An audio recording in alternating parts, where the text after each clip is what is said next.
Right, so today I have the Acacia Galpinii, also known as the monkey thorn tree.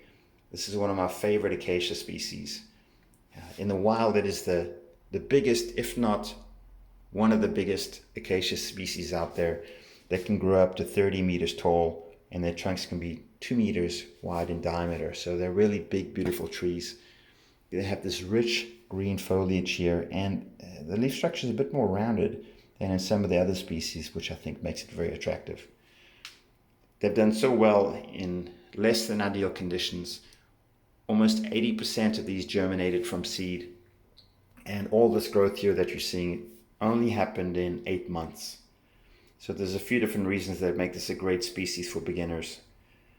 I had a batch of them, and typically I batch them because I want to experiment with different growing techniques depending, because some species respond differently to light, to pruning, and this species I think has a good history of being a good bonsai tree. And a few of the reasons why is because it has this really nice trunk texture, and after such a short amount of time you're really getting the character here on the trunks. And on top of that, especially in this first example, you're getting these secondary branches without any pruning activity.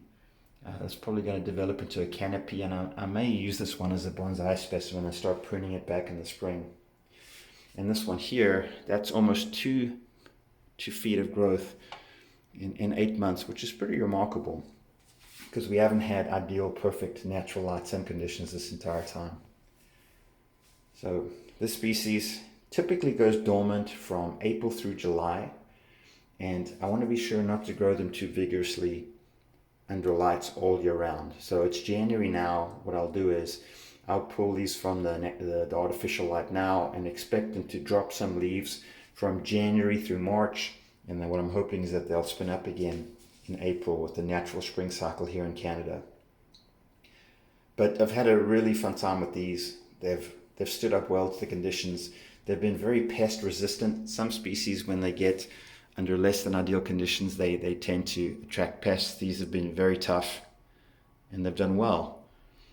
I did some additional experimentation with light. This example here has had the most intense light, and obviously it's done well. The one here on the right hand side, less so, and that was by design, just to test and see what they look like under different conditions. But I think it's time for all of these to take a nap for the next 3 months or so, and then see what they look like in the spring.